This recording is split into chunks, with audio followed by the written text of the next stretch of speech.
सुनिएगा ध्यान से। राजा इंद्र के दरबार की दो अप्सराएं जिनको श्राप मिला हुआ था, दोनों बहनें धरती पर अपना जीवन व्यतीत कर रही थी। दोनों बहनें माँ की बड़ी परम संतनी थी और नियम से एकादशी का व्रत रखा करती थी। दोनों बहनों ने एकादशी का व्रत रखा। बड़ी बहन ने छोटी बहन से कहा कि जाओ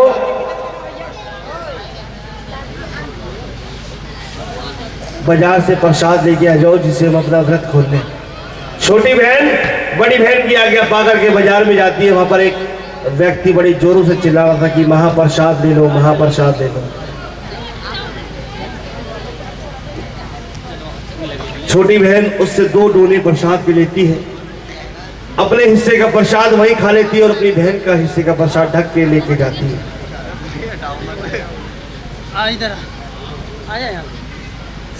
जब घर पहुंचती है बहन को कहती है, बहन मुझे भूख लगी थी, मैंने अपने हिस्से का प्रसाद वहां खा लिया, आपके लिए प्रसाद लेकर के आई हूं, आप भी अपना व्रत खोल लीजिए। जैसे ही बड़ी बहन उस डोने के ढक्कन को हटा के देखती है तो उसमें मांस का प्रसाद था। बोल साचे। एकादशी के दिन तो लोग चावल भी खाना पाप मानते हैं। जो लोग एकादशी के दिन चावल खाते हैं तो समझो कीड़े मकोड़े खाते हैं, और तू एकादशी के दिन मांस का प्रसाद खा के आई। जा, मैं तुझे श्राप देती हूं कि तेरा अगला जन्म कीड़े मकोड़े खा के बीतेगा, तू छिपकली बन जाएगी। बोल साचे। बड़ी बहन के आगे हाथ जोड़ के खड़ी है, बहन मुझसे जाने अनजाने में गलती हो गई, मैं अपनी गलती का प्रायश्चित करूंगी, लेकिन मुझे इस योनि से मुक्ति कैसे मिलेगी? अरे भैया बर्फ नहीं पड़ रही, सुन लो आराम से कथा। तुझे इस योनि से अपने आप मुक्ति मिल जाएगी। बहुत साचे। अगला जन्म छिपकली का जीवन व्यतीत कर रही है, कीड़े मकोड़े खा के अपना जीवन व्यतीत कर रही है। उस समय 5 पांडवों ने यज्ञ रचाया और सभी देवी देवताओं को निमंत्रण दिया, लेकिन निमंत्रण नहीं दिया तो किसको? दुर्वासा ऋषि। दुर्वासा ऋषि बड़े घमंडी ऋषि थे। उन्होंने देखा कि इन पांडवों ने सभी देवी देवताओं को निमंत्रण दिया लेकिन मुझे नहीं दिया, मेरा अपमान किया कि जाओ पांडवों, मैं तुम्हारा ये यज्ञ संपूर्ण नहीं होने दूंगा। तुमने मेरा अपमान किया है। और मन में ठान लेते हैं और एक बाज का रूप बनाते हैं और पहुंच जाते हैं एक मरा हुआ सांप अपने पंजों में लेके उस जगह जिस जगह उस हवन का प्रसाद बन रहा है, खीर का। मंडरा रहे हैं प्रसाद के ऊपर। मौके की ताक में जैसे ही भंडारी यहां से हटेंगे तो ये मरा हुआ सांप मैं प्रसाद में गिर दूंगा। जो भी इस प्रसाद को खाएगा उसका राम नाम सत्य हो जाएगा और इनका ये हवन भी भंग हो जाएगा। बहुत साचे। बहुत सच्चे। पीछे वाले गर्दन तो हिलाते हुए दिखाई दे रहे लेकिन जयकारों की आवाज। एक बार दोनों हाथ खड़े करके सभी बोल सच्चे दरबार की। हाँ यही बात। जाइए अंदर। प्रसाद को छोड़ के भंडारी जैसे ही अंदर जाते हैं उस बाज को, दुर्वासा ऋषि को मौका मिल जाता है और वो मरा हुआ सांप उस प्रसाद में गिर देते हैं। बहुत सच्चे। ने मेरी आंखों के सामने एक मरा हुआ सांप इन भक्तों के प्रसाद में डाला है, लेकिन मेरे मुंह में जीवा भी नहीं कि मैं किसी को बता दूं कि प्रसाद विषैला हो गया। जो भी इस प्रसाद को खाएगा वो मर जाएगा और उसका पाप भी मुझे लगेगा, क्योंकि मैंने देखा अपनी आंखों से। मनी मन सोच रही है छिपकली और माँ से प्रार्थना करी कि माँ मुझे कोई उपाय बताओ जिससे मैं इन भक्तों की जान बचा सकूं। मनी में जब सोचा तो उसको अपनी बहन की बात याद आई कि तुझे इस छिपकली की योनि से मुक्ति तब मिलेगी जब तेरे मन में त्याग और परोपकार की भावना आई। जैसे भंडारी प्रसाद के पास आते हैं वो छिपकली अपने शरीर का त्याग करती है और दूसरों पे परोपकार करती है। बहुत साचे। और उन भंडारियों के सामने छलांग लगा देती है प्रसाद। जब छिपकली प्रसाद में गिरी तो सब भंडारियों ने देखा और मुंह से एक श्राप निकल गया कि नीचनी, तूने हम भक्तों का प्रसाद विषैला कर दिया। हम तो बड़ी मेहनत से प्रसाद बना रहे थे और तूने 1 मिनट में प्रसाद विषैला कर दिया। सारी मेहनत पे पानी फेर दिया कि जा, हम तुझे श्राप देते हैं कि तेरा अगला वासा नीच कुल में होगा। बोल साचे। बेचारी को एक श्राप से मुक्ति मिली, दूसरा श्राप फिर मिलेगा। भंडारियों को सभी ने बोला कि भाई काम करो, एक बड़ा सा गड्ढा खोदो और इस प्रसाद को उसमें दबा दो, क्योंकि बाहर प्रसाद गिरोगे तो कोई भी जीव जंतु इसको खाएगा तो मर जाएगा, उसका पाप भी हमें लगेगा। एक बड़ा सा गड्ढा खोदा गया, उस प्रसाद को उसमें जैसी उड़ेला गया, पहले गिरी छिपकली, पीछे से गिरा मरा हुआ सांप। बेटा मैं तो उठ गया हूँ, ये कहाँ टकरा? काट रखी है हमारी देर का थाना हो संपूर्ण नीचे टकरा कहीं।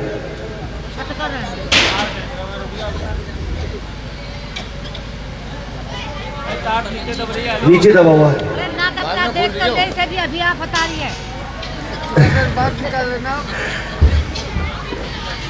कहते हैं माँ, ये जो माएँ बैठी है ना,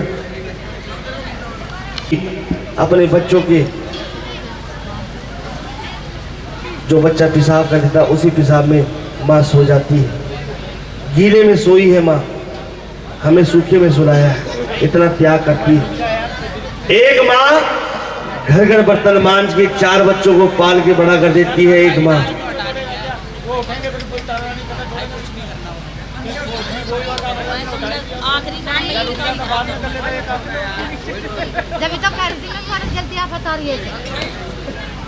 लेकिन आज की दुनिया में ऐसे भी लोग हैं जो एक माँ को नहीं पाल पाते।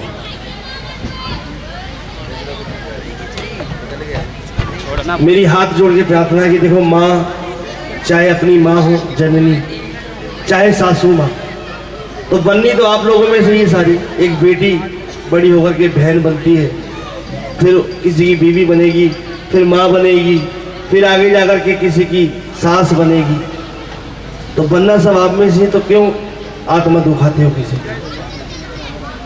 तो मेरी हाथ जोड़ की प्रार्थना, इस माँ के दरबार में एक वचन दीजिए कि आज के बाद किसी भी माँ का दिल नहीं दुखाओगे, क्योंकि माँ रोई तो ना यहाँ सुख मिलेगा ना वहाँ के सुख मिलेगा। बहुत साची।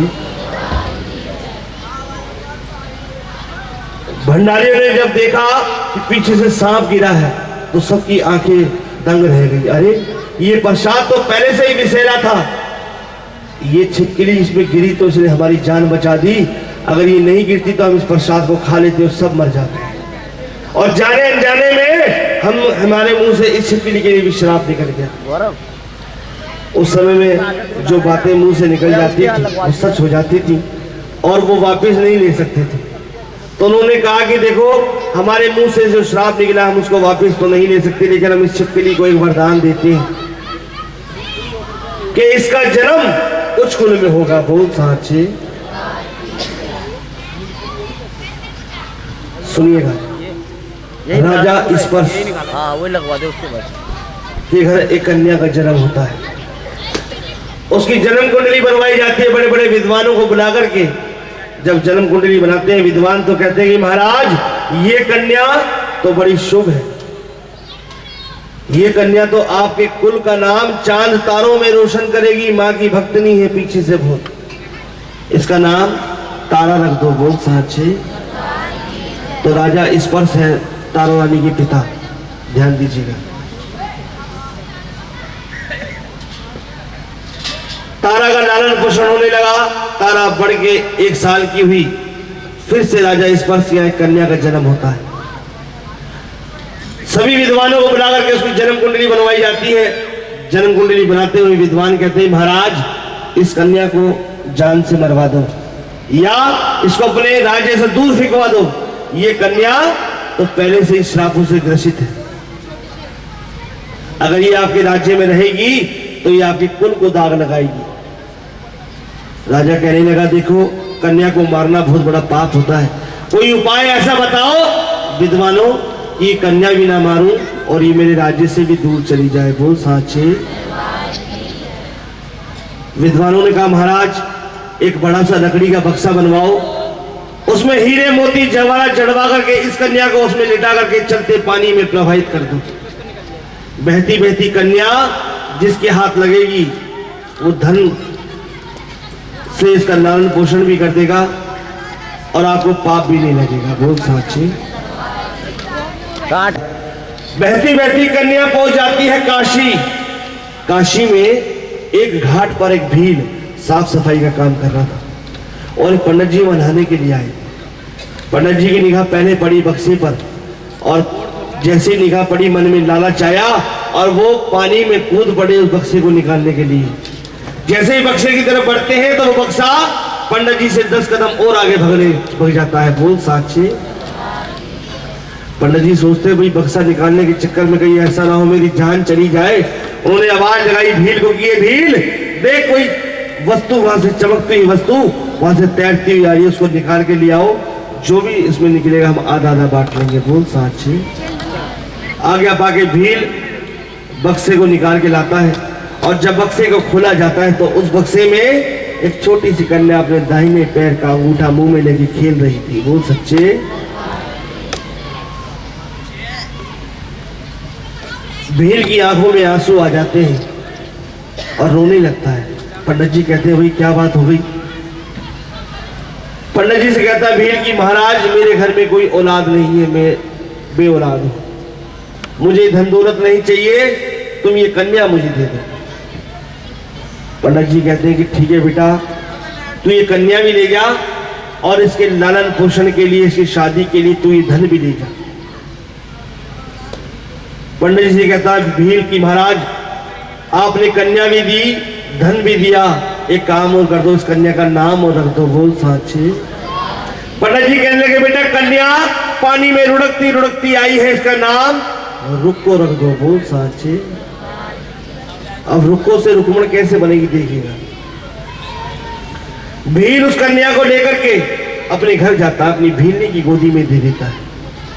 भीलनी कन्या को देख के बड़ी खुश हो जाती है और जैसे ही उस कन्या को अपनी छाती से लगाती है तो वहां पर एक चमत्कार होता है मेरी माँ का, उस भीलनी के स्तन से दूध बहने लगता है। बोल साक्षी। जगड़ा शेरा वाली का। इधर भील परिवार में उस कन्या का लालन पोषण हो रहा है रुक्को का, उधर राजा स्पर्श के यहाँ तारा का लालन पोषण हो रहा है। कहते हैं माँ बाप के घर बेटियां ऐसे बड़ी हो जाती है जैसे चौदहवीं का चांद, पता ही लगता बेटी कब में कब बड़ी हो जाती है। दोनों बेटी समय अनुसार बड़ी होती है और शादी योग्य हो जाती है। बड़ी बेटी तारा का विवाह राजा हरिश्चंद्र के साथ होता है। बोल साक्षी।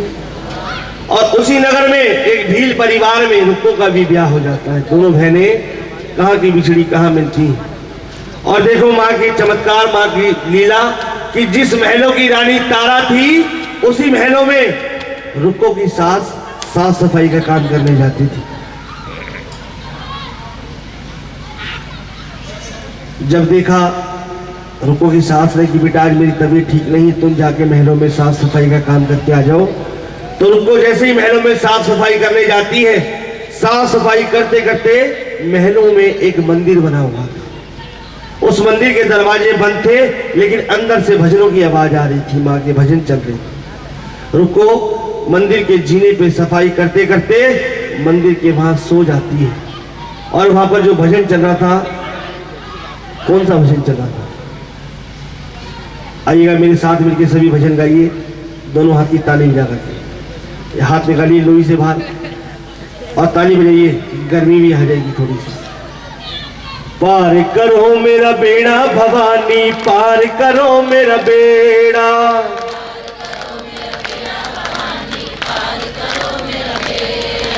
पार करो मेरा बेड़ा, छाया घोर अंधेरा भवानी, पार करो मेरा बेड़ा।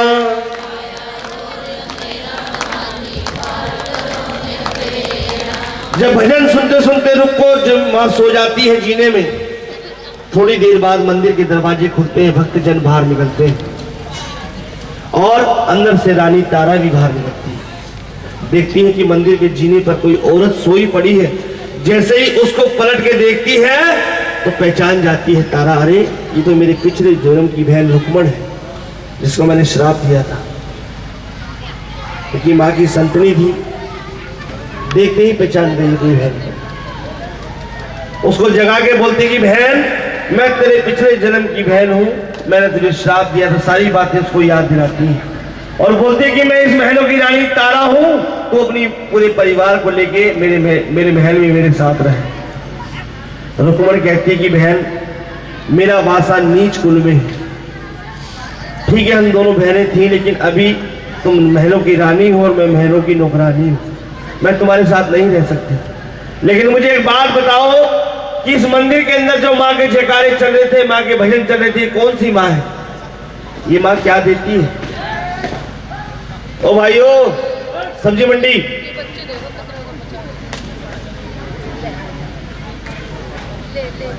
भाई ने भगाना यहाँ से बाहर।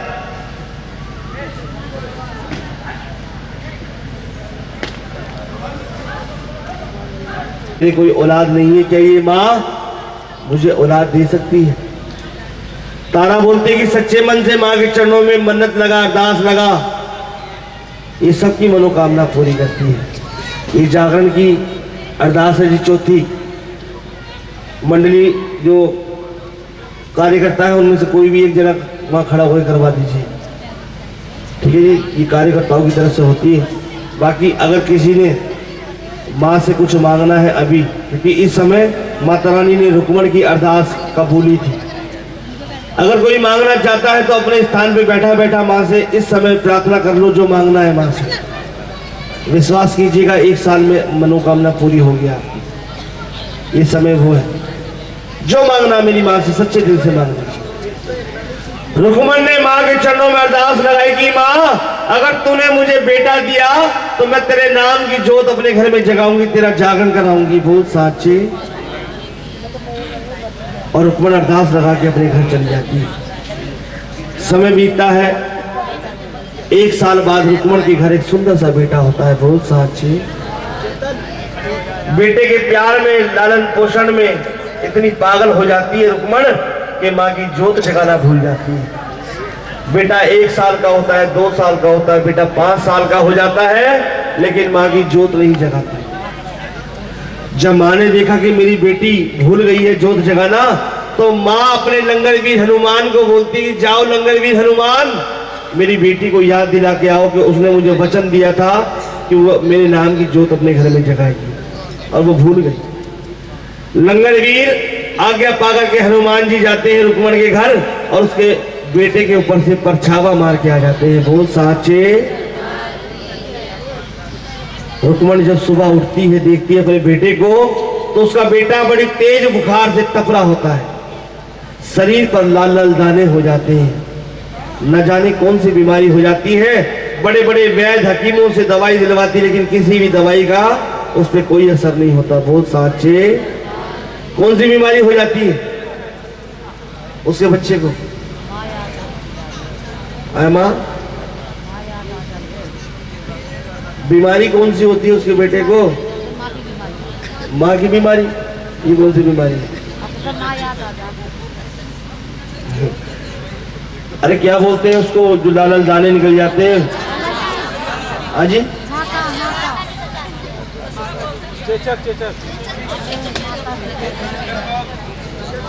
देखो, ना तो कोई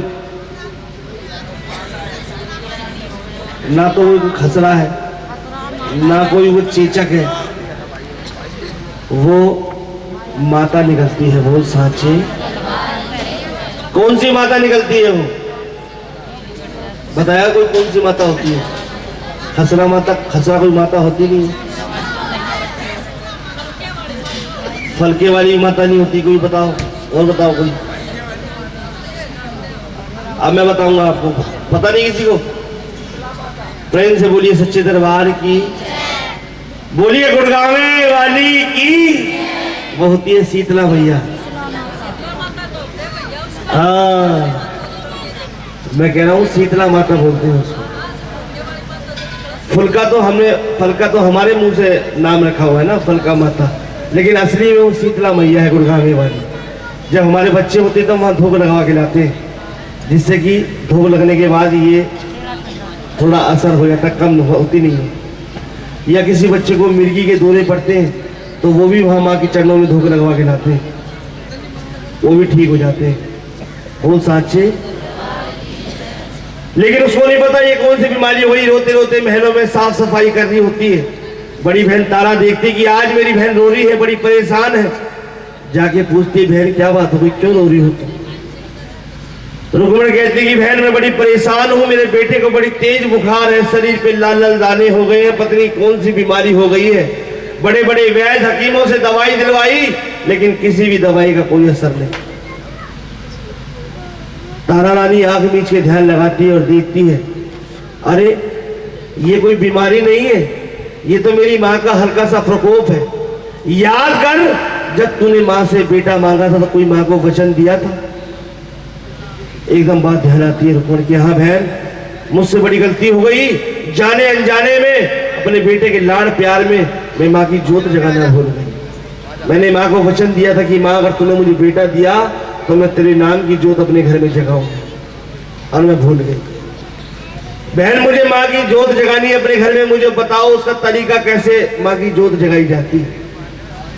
तारा रानी बोलती है कि अपने घर जाओ, थोड़े से चावल हल्दी में पीले करके उसमें थोड़ा गुड़ रख और थोड़ी श्रद्धा अनुसार उसमें पैसे रख के डल बना, और डल बना करके मंदिर में महंत संत जो बैठे उनको दे के आ। वो महंत संत जब डल ले लेंगे तो तेरे घर माँ की जोत जगाने के लिए आएंगे। बोल सच्चे। भागी भागी घर जाती है, डल बनाती है, और डल बना करके मंदिर में जब महंतों संतों को देने जाती है तो महंत संत कहते हैं कि रुक्मण, उस समय थोड़ा सा ऊंच नीच का भाव ज्यादा था, कि रुक्मण तू जाति की भीड़ नहीं है, हम तेरे घर माँ की जोत नहीं जगा सकते।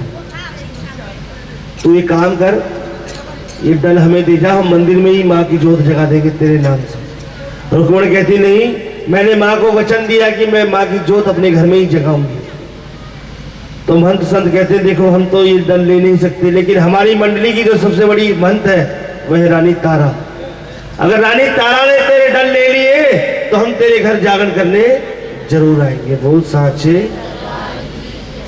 भागी भागी महलों में जाती है, अपनी बहन को सारी बात बताती है तारा रानी को, और जब ये बात बता करके तारा रानी उसके डल ले लेती है। बोल साचे। जब डल लेती है तो ये बात देख लेता है सैननाई, जो महाराज हरिचंद की हजामत बनाने जाता था, और देख के महलों में जब हजामत बनाने गया तो राजा के मुंह में जानबूझ के साबुन का पानी लगा दिया। राजा कहने लगे, सैननाई आज तेरा ध्यान कहाँ है भाई, तूने ये साबुन का गंदा पानी मेरे मुंह में लगा दिया, मेरा धर्म भ्रष्ट कर दिया। सैननाई कहने लगे, महाराज ये भगत भी आपका, ये पानी भी आपका, साबुन भी आपका, अगर ये थोड़ा सा साबुन का गंदा पानी लगने से आपका धर्म भ्रष्ट होगा तो आपके महलों की रानी तारा रुक्मण के घर जागरण करने जाएगी, तब आपका धर्म भ्रष्ट नहीं होगा। माने जरूर जाता है। बोल साचे।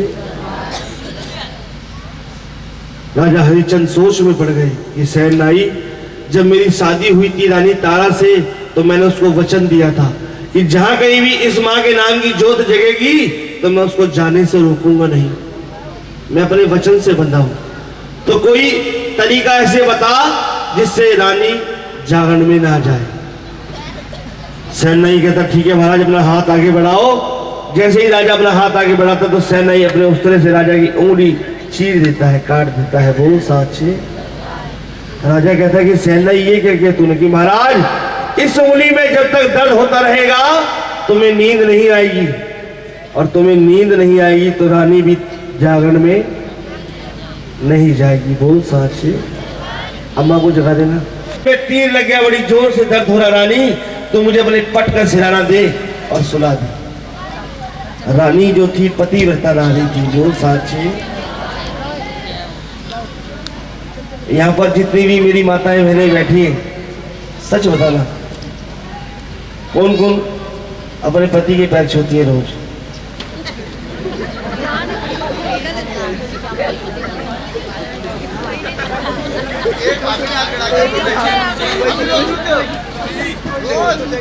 कितना टाइम हो गया शादी का? 3 साल 7 साल रेगुलर डेली छूते हो? पक्का? देख लो माँ के दरबार में बैठे झूठ। चलो एक बार जोरदार तालियां बजा दीजिए इनके लिए। इतने में कि पति मरता है। अरे बहना, ओ बहन, मेरी घरवाली भी नहीं छूती मेरे पैर। गया ना तो सास ससुर के पैर छूने, ना माँ बाप के छूने, और ये नहीं पता कि छूने से कितना बड़ा आशीर्वाद मिलता है। एक बार छू के देखना सुबह, सच बता रहा हूं, डेली सुबह नहा धो करके अपने सास ससुर के पैर छू, मन से क्या दुआ निकलती है बच्चों के लिए देखना, आशीर्वाद निकलेगा। और वो आशीर्वाद इतना बढ़िया होगा कि फलो फूलोगे। हाँ जी, कसम खाओगे, आज से कल से छुओगे।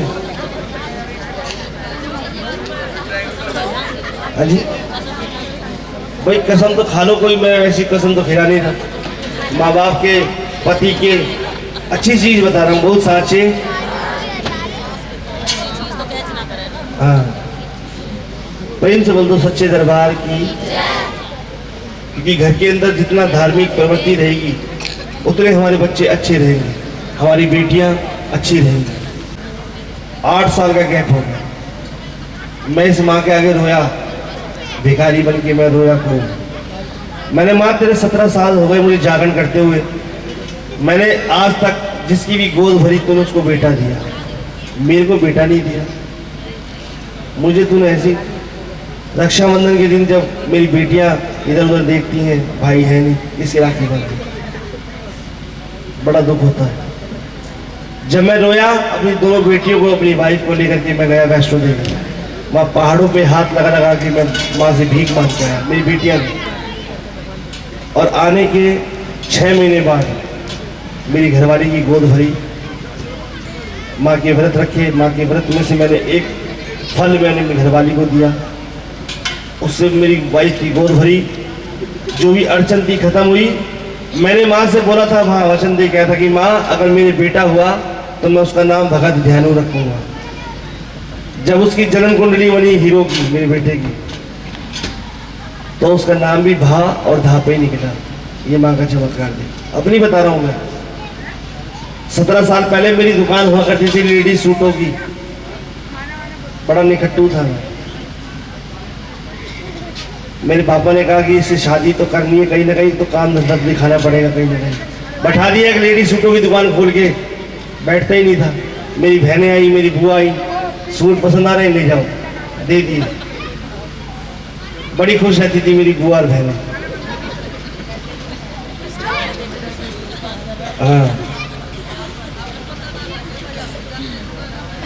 हाँ हाँ जरूर, अब तो खैर बंद हो गई, अब नहीं लग रही। एक साल जब मैंने जागरण शुरू हुए माँ के करने, 17 साल पहले ही बता रहा हूँ। और हाँ, तो मैं आपका ध्यान देख रहा हूँ, कहाँ था? हाँ ये देखो, ये सो रही थी लेकिन फिर भी ध्यान है इनका। ये कह रही थी पटका सिराना देखिए, रानी से बोलते हैं राजा कि तारा मेरी उंगली में बड़ा दर्द है, मुझे अपनी पट का सिराना दे के सुला दे। रानी पतिव्रता नारी थी, उनने देखा कि मेरा पति दुख में है, तो वो दुख में छोड़ के अपने पति को भी नहीं जा सकती थी। राजा हरिश्चंद्र को अपनी पट पे लिटाया और अपने पल्लू से हवा कर ली और मन ही मन माँ से प्रार्थना करेगी, माँ अगर आज मैं तेरे जागरण करने नहीं गई तो ये डलों का महत्व खत्म हो जाएगा।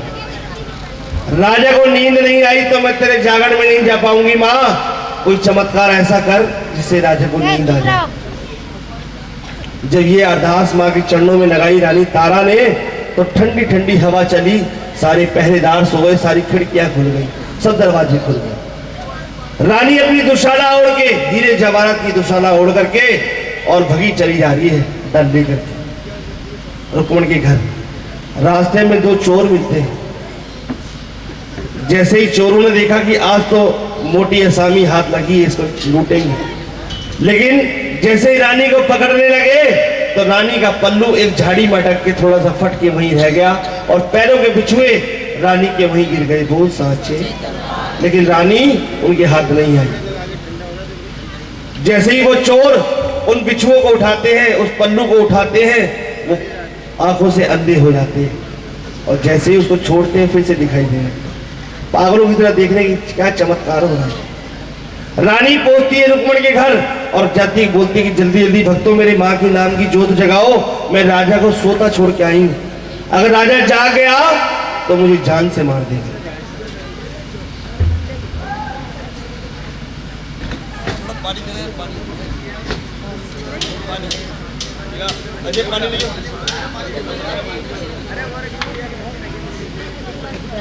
भजन प्रारंभ हुए क्योंकि उस समय छेड़े और चिमटे बजा करके पक्के भजन गाया करते थे। आज तो पक्के भजन कोई सुनता नहीं है, क्योंकि पक्के भजन अगर हम सुनाने शुरू करेंगे तो भाग जाओगे सारे सारे।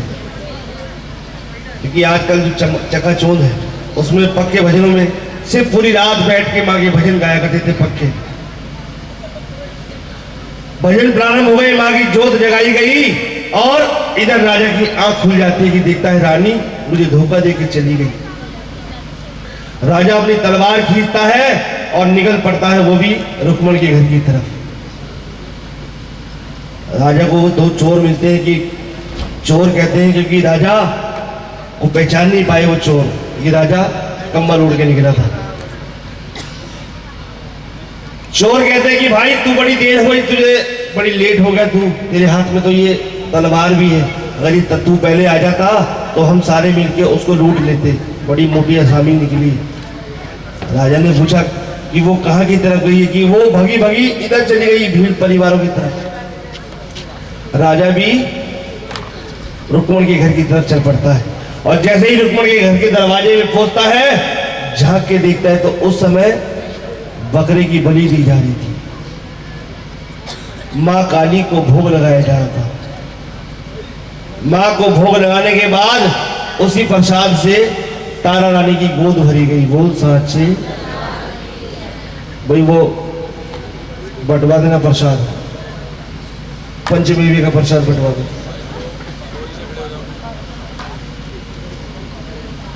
जब रानी गोद भरा के घर चलने लगी कि भैया मैं जा रही हूं, राजा कहीं जाग ना जाए, तो रुक्मण ने उसका हाथ पकड़ लिया कि बहन अभी मेरे घर का जागरण संपूर्ण नहीं हुआ, जब तक तुम इस प्रसाद को खाओगी नहीं तो ये कोई भी भक्त मेरे घर का प्रसाद नहीं खाएंगे।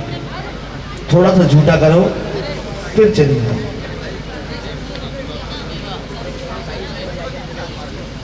रानी उस प्रसाद में से थोड़ा सा झूठा करती है प्रसाद। राजा देख रहा है रानी को और मन ही मन कह रहा कि रानी आज तू बाहर निकल, मैं तुझे जीवित नहीं छोड़ूंगा। तूने मेरे कुल को दाग लगा दिया, तू यहाँ रुक्मण के घर आई तो आई, तूने मांस का प्रसाद भी सेवन कर लिया।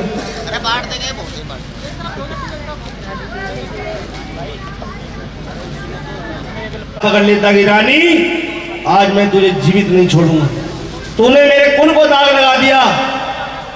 तू यहाँ माँ के जागरण में आई तो आई, तूने मांस का प्रसाद भी खा लिया।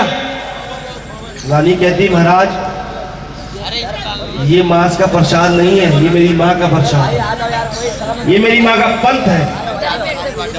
राजा कहता कि नहीं, मैंने अपनी आंखों से देखा कि इन भक्तों ने तेरी गोद में मांस का प्रसाद डाला था और वो तूने खाया था। रानी तू मुझे अपनी गोद दिखा। जैसे ही राजा, देखिए आराम आराम से प्रसाद बांटिएगा, इसमें काजू किशमिश बादाम सब खाते रहे थोड़ा थोड़ा, और कथा पे भी ध्यान रहे।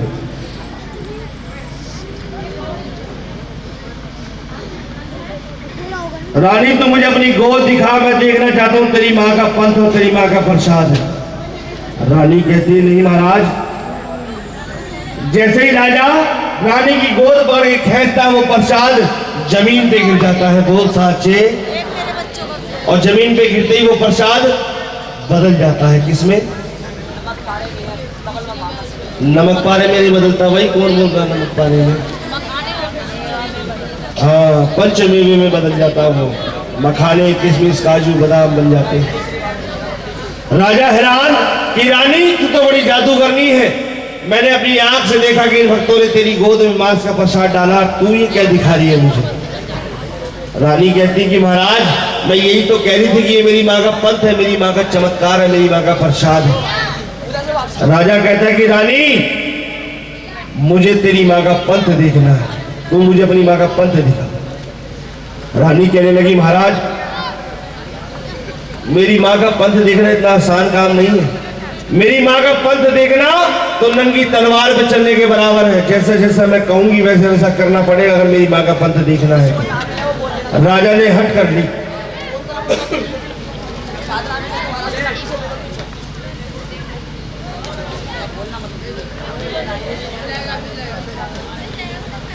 भाई बुरा ना मानो तो मुझे अच्छा नहीं लग रहा है ऐसे प्रसाद को आप फेंक के दे।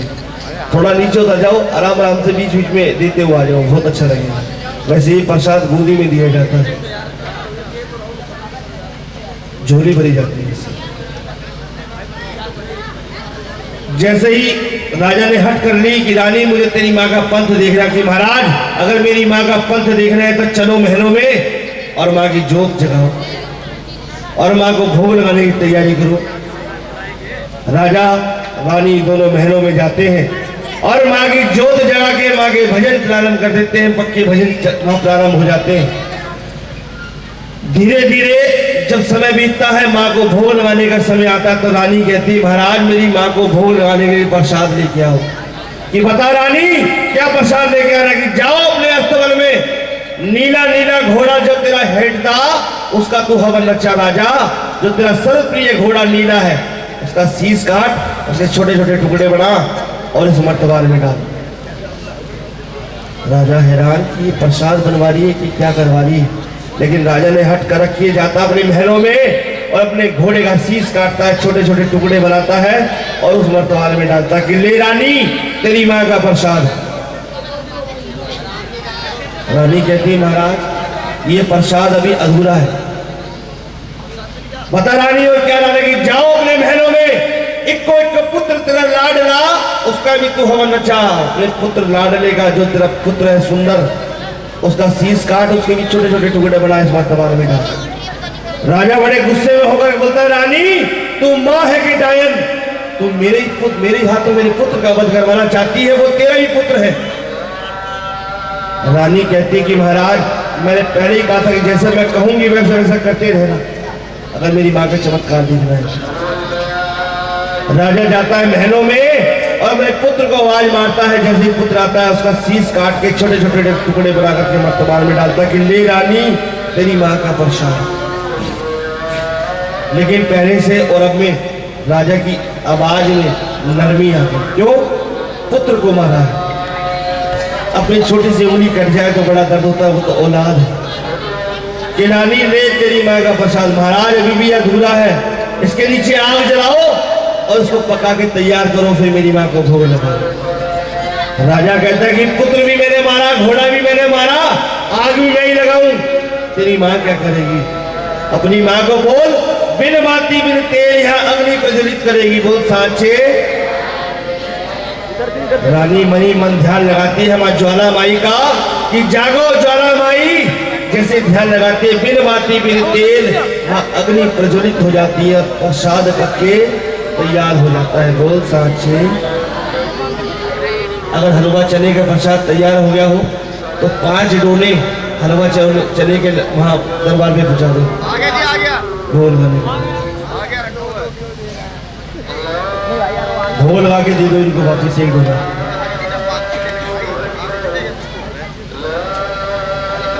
राजा बड़ा हैरान। रानी बोलती कि महाराज इस प्रसाद के 5 डोले सजाओ, एक डोना मेरी माँ को भोग लगाओ, एक डोना तुम खाओ और एक डोना मैं खाऊंगी। बोल सांचे। राजा ने एक डोना उठाया, माँ को भोग लगाया, एक डोना रानी को दिया और एक डोना खुद खाने लगा। इसके बाद ही बैठेगी आरती करेंगे। पहले कंजक बैठानी है, हलवा चने का प्रसाद पहले कंजक को देना है, उसके बाद भक्तों को दिया जाएगा। यही बैठा देना ऊपर। जितनी कन्या उंगली आ गई वो सांचे। और बेटे की जब उंगली हाथ में आई तो राजा झरझर आंसू रोने लगा कि रानी मुझे तेरी माँ का कोई पंथ नहीं देखना, कोई चमत्कार नहीं दिखना। रानी तो मेरा पुत्र मुझे वापस करा दी। रोने लगा बिलख बिलख। रानी कहती है महाराज मैंने बोला था मेरी माँ का पंथ देखना इतना आसान नहीं। अब मैं जैसा बोल रही हूँ वैसा वैसा करते तो रहो। अरे भाई कि जाओ उठाओ एक छोटा ढाल और अपने अस्तबल में जाओ। बोल साचे। राजा अपने अस्तबल में जाता है और जैसे ही वहां पहुंचता है देख के हैरान कि नीला नीला घोड़ा उसका बंदा खड़ा था। बोल साचे। और जैसे ही वो प्रसाद उस घोड़े को खिलाता है तो वो प्रसाद भी बदल जाता है। किसमें? हाँ जी नहीं, चने में बदलता है। घोड़ा हलवा नहीं खाता, काले चने। वो प्रसाद चने में बदल गया। वो सच्चे। राजा चमत्कार देख के हैरान वापिस आता कि रानी इस 5वें थाल का क्या करना है? कि जाओ महाराज अपने महलों में और अपने पुत्र को आवाज मारो। जैसे ही राजा अपने पुत्र को आवाज मारता है महलों में जाकर के कि बेटा सुंदर, बेटा सुंदर, और बेटा आवाज दौड़ा दौड़ा चलाता है। बोल साचे।